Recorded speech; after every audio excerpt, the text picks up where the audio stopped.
Welcome to Canal for another casted game, and on the east side of the canal we have Blue Guy in pink as the Japanese. That's definitely not confusing at all. And on the west side we have Jana of punk rock in yellow, also as the Japanese. And as I always say, the true test of player skill is the mirror match. So Jana is a friend of the channel, and we decided to cast this one. You won't often see Canal, but he assured me this one is a really fun game, so I'm interested to see how we get on. So it looks like that Jana's going for the classic Tawara opening, so you can see Tawara is in queue now with one villager on the berries, and then they'll all shift over as that goes. Blue Guy also going for the Tawara a little bit later, but both seem to be going pretty standard. If we weren't on Canal, because we obviously don't see any docks going along this river to get all of these juicy fish. So clearly something different happening in this particular match. Let's have a little look at the scouting path from both of these players. So it looks like they both, or Blue Guy at least, has hugged the river, and now he's going over to see what Jana is up to. He's doing pretty well with the sheep so far, so he's already got 9, so that's a pretty good haul. And if we switch over to Jana's perspective, he has just brought home 12, so he's doing really well, and he's only just on this tight little section here. So now we can see that actually Blue Guy is going to be going over and into that thing, so this bottom section is all up for grabs, and so we can already see there's a couple of sheep here. So usually on this map you would see people going for the docks, because you have the river down the center, and then you have this shallow water, this fjord in the middle, so you can actually get ships all the way around both bases, and you can normally see walls and stuff like that. But these guys trying to do something a little bit different, and that's exactly what we love to see on this channel, is something a little different, some off-meta play. We can see that Blue went for the Tawara, so he has actually got that now, but he hasn't actually moved over to the berry, so I think this is a bit of a mistake. As soon as you get that Tawara opening, you usually see players, there we go, shifting over to the berries. It saves those safe sheep, and it also means you get that gathering bonus from the berries. So if we check his scout now, his scout should be coming home. There we go. So he's still going around, only 9 there. Whereas if we head over to Jana's scout, he hasn't found any more yet. They're just in the center somewhere over here. So hopefully he's going to find those in a bit. But if we see, he's just going around the edge, and I think this is quite clever considering Blue Guy went across the middle. He's assuming the river's already taken. So doing this edge is most likely to get area that's not being covered. So we're going to see the age ups from both of these guys coming in at a fairly similar time, and I actually have no idea what we're going to see, because normally on a water map you would see the shinobi, because they can disable docks, they can take out villagers and stuff like that, but obviously we don't have any docks yet, so we probably aren't going to be seeing the shinobi. We got the Kora storehouse going up, so Jana's going for classic land Japanese on a hybrid map. And I actually really like this placement. So it works as the drop-off point for the wood, but it also basically leaves all of the farm space completely open. It's also relatively safe, so the river does come quite close here, but you could wall off there, so it's actually as far back as you can basically do it. Because on this map, your TC is literally right against the back, so everything is kind of exposed. If we head over to old Blue Guy, he is also going for the Kora storehouse, but I don't like this placement at all for the Kora storehouse. So this one is now basically right at the front of his base, if you consider the water as the opening, which actually I've not seen the animations on this water. Look how amazing that is.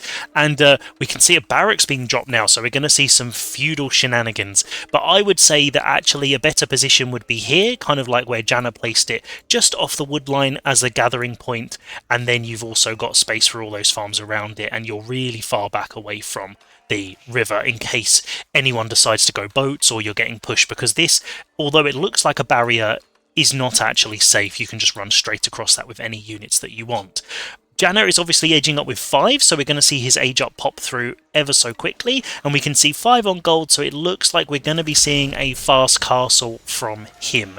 So one of these farms up, being used by these villagers straight away, perfect, and we've got the second level Japanese wheelbarrow in the Takazaiku coming in, so that's going to buff up these berries even more, and heading over to the sheep to use those. So this is really nice work here, moving up to the fast castle, and as of yet no defensive structures, but hopefully he's scouting what his opponent's doing as we go. So we've got the barracks coming up and a couple of shinobi popping out, so we're going to probably see some raiding here from Blue Guy as he goes up.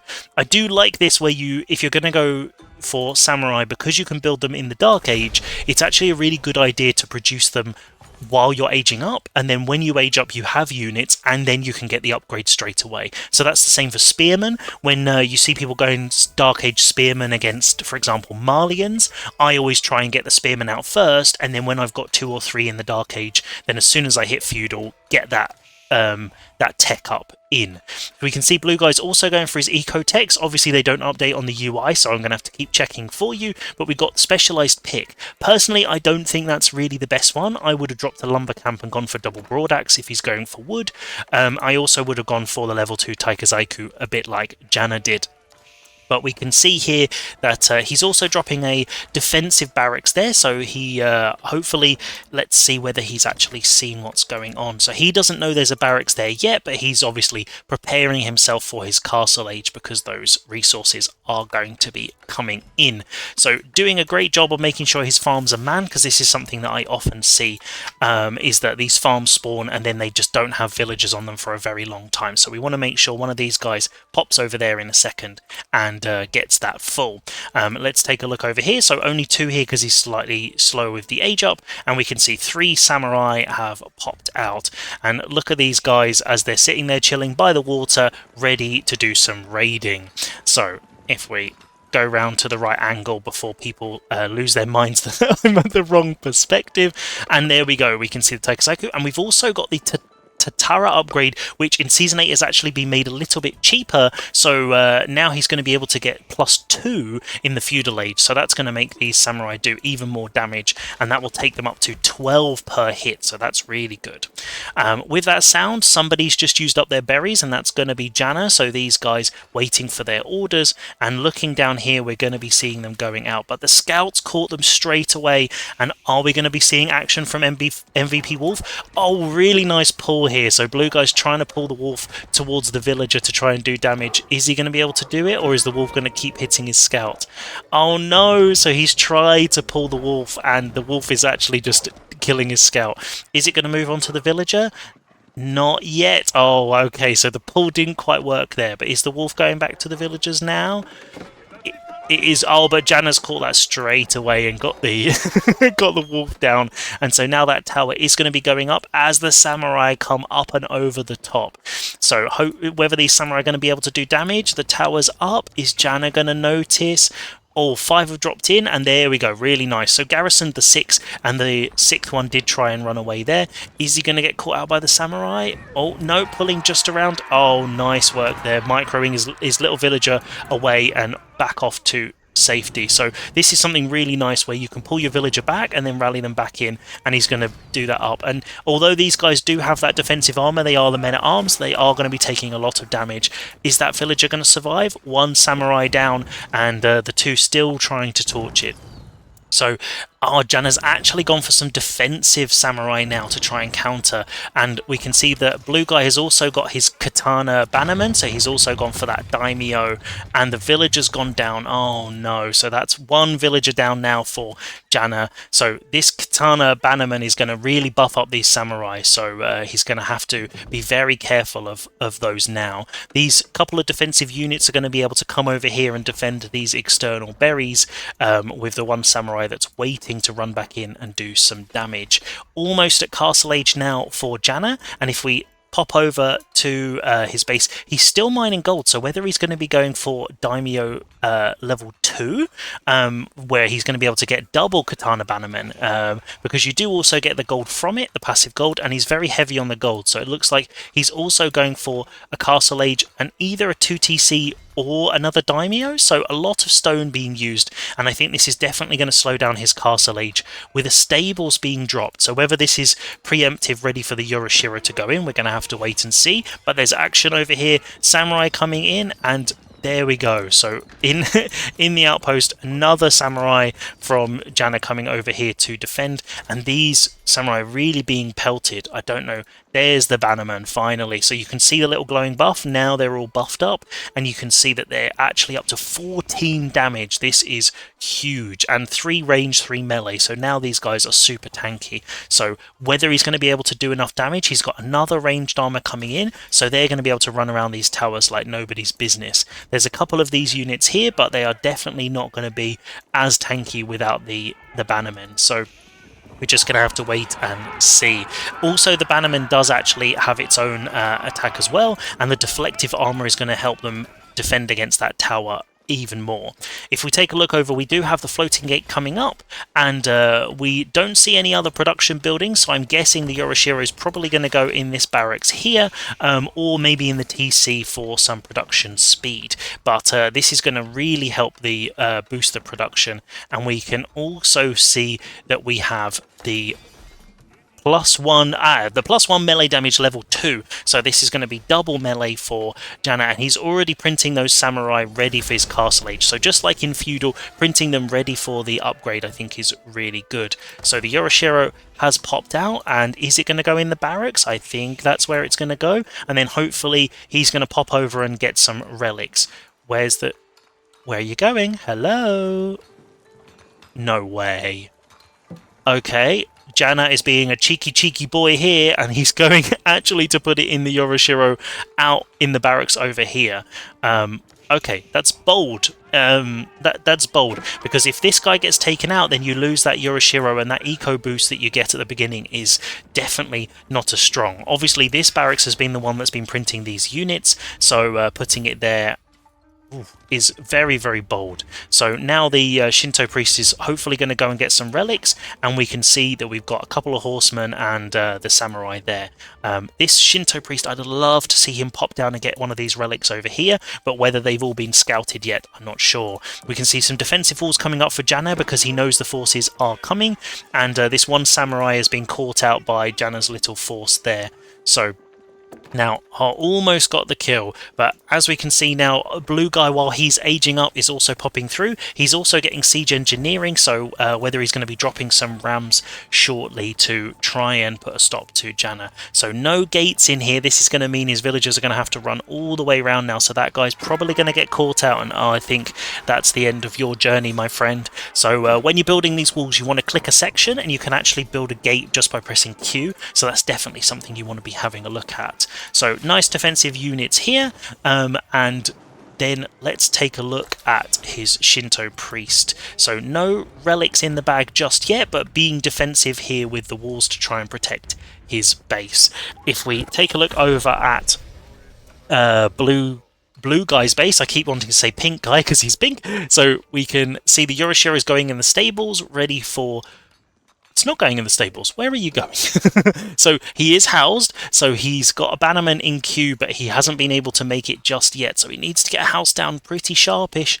And he's also getting the Shinto shrine down because he's expecting to go and get some of those relics. So this is definitely going to be a race for the relics with these Shinto priests now. He's actually gone for the Yorishiro in the barracks. So interesting. I think actually that's probably a good idea. But when you've use the Uma Bannerman, it only buffs cavalry, so I would have expected you to go for mounted samurai, because that's what that buff comes from. So remembering with the Japanese that the Bannerman only buffs specific types of units, so there's no point having an Uma Bannerman if you're basically going 100% infantry. We do see a ram in queue, so it will be up here trying to break into Janna's base, and we've got the proxy barracks is actually printing units into his base defensively as well, and now they're going forward as well. So we've got some Arnabagesha running around because they also have that increased movement speed, and we have samurai printing as well. So, the Shinto priest just sneaking past Blue Guy's forces there, just out of range, hasn't been seen, so he's going to be able to get one of these relics. Oh no! Uh-oh, there's another MVP wolf out for the kill. The Shinto priest has got the relic, but is he going to notice? Let's see. Come on, Janna. Get your relic. Come on. I think this wolf is going to have a big lunch. We're going to come back to him in a second because we've got some action. We've got units streaming over the river and another wolf attacking as the Onabagesha run towards his base, and Janna is now getting kill after kill down on this stone mine and mining a lot of stone there. No daimyo coming in, no 2TC as of yet, and it looks like it's going to be a bit of a base race because we can see this ram is now retreating, so not sure where it's planning on attacking. And if we head over there, the Shinto priest has only got 18 health left, 16 health there. Well, the wolf is going to go to town. He's going to eat that relic up and he's going to wallow himself to sleep. So we can see that Janna is now focusing down the buildings, focusing on those houses, because if you can house cap somebody, then they can't produce any more units. So lots of resources in queue here for Blue Guy and no units coming out. I think he needs to start making stuff to defend against these, and Janna doing a really good job of focusing down the houses. These units just sitting around the base here, and whether it's because of the sprinkled in placement, the Ram's a little bit scared, but I think the real thing, we need to take a moment's silence for our Shinto priest. And as we say that, GG is called as Janna is destroying Blue Guy's base. And, well, if you wanted to try something off meta on Canal, I think this is potentially something you could give a go yourself. And here we are then, back at the end of the game before GG was called to take a final look at the state of play and how both of these players did it. And while the MVP Wolf goes to town on the Shinto priest, let's bring the user interface back up and let's pause it so we don't run out of time. So he's got 4 health left and we will come back to him a little bit later. So let's take a little look at both of the bases. So we can see some nice farms going around here, and we do have the level 2 daimyo that has come through, so all of these farms are going to be getting a nice buff. Almost actually enough stone for the level 3, so it looks like Blue Guy was trying to go all the way up. I think when he was being pressured and with these units in his base, he definitely needed to focus on getting these units out. I do think this is quite exposed. Obviously, Janna went the other side and actually went for all of the houses, and this is the danger of putting all your houses in one place, that all somebody has to do is burn them down and then you can't get any units out. Also, the gold here is just about to run out, so now all of that all of the food, unless you go on these farms, is exposed. So it is only just here, so right next to production, so could have shifted over there as well. I think definitely needed to be using some of these resources. There's quite a lot in the bank, and Janna has definitely done a better job here of spending his resources, and he's got quite a lot of units in queue. So I think this is potentially where this is really dangerous, that it's not actually a super scary army. There's only like 14 units in his base here, but because he only has these units here, they're also not going to defend. So immediately these should have been sent straight over here to take these out, and both of these buildings should have been printing units immediately here. And also these idle villagers also wanted to probably drop some more production, maybe an archery range, get some Onimusha to try and take out all of these armoured samurai. We do also see that Blue Guy had some of his army over here, so splitting his army also potentially meant that it was easier for Janna to run across. He did notice those units, so he definitely knew that there were some units coming over, so that definitely could have been avoided. He did get one relic, and we can see the second Yorishiro is over here waiting to be placed, so this is really good from him. Janna had 2 in hand. There's one up here being run back, and the other one which is about to be eaten by the wolf. So both of these guys were getting relics. I think at this point, because Janna was up earlier, he could have had maybe 2 or 3 more and got the majority of them, and even gone for these more exposed ones. But going for those relics with your Shinto priest is definitely a fantastic idea.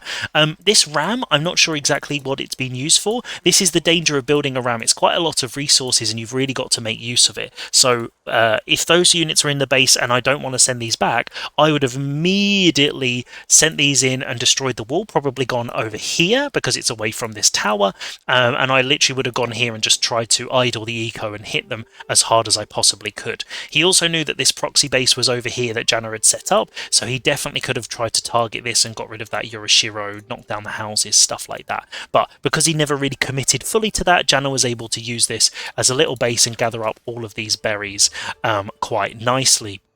If we take a look at Janno's base, these walls, just to box him in, have worked really, really well. But be really careful, guys. Houses don't work as walls. So they definitely need to be careful. This is a door. So actually, these units could have run straight through here. So whenever you're building a wall, make sure you don't build it up to buildings, because in Age of Empires 4, buildings do not function as walls. So the units would have just run straight through those gaps. So the same as gaps between two different buildings, it works in exactly the same way. We can see that he's got the 2 Euroshiros, one in this production building, the other one in his proxy base, and here for the forge for the passive gold. So I think that's quite nice. Also using the resources well, and because he's got a lot of food from his farms and from these berries out on the front, trying to get his gold income up to keep printing those units worked really nicely. We can also see that he's got extra villagers, and they got the same amount of villager kills, so that means that Janno actually did slightly better on villager production there. So one of the main things definitely at this level for gold and platinum players is making sure you're making villagers constantly, because that will have a huge difference towards your overall eco. So I think this worked really well. Obviously the proxy base is always fun, very dangerous, but it worked off really well. I would say that putting the Yoroshiro into this one so exposed early on was maybe a bit of a greedy play. I probably would have gone for the safe one here and then just gone straight out for the relics, but you know, I tend to try and be a little bit more defensive. But it worked out in the end, and this little base push of streaming units over definitely paid off in Janno's favour, and Blue Guy decided that he didn't want to defend. So before we go, let's take a look at the wolf getting his dinner. And I hope you've enjoyed this off-meta, interesting game on Canal. And if you have a match you want me to check out, then make sure you comment on the video, leave the details of your username and your game, and I will add it to my list. But enjoy whatever you're doing for the rest of the day, and I'll see you next time for some more amazing Age of Empires action.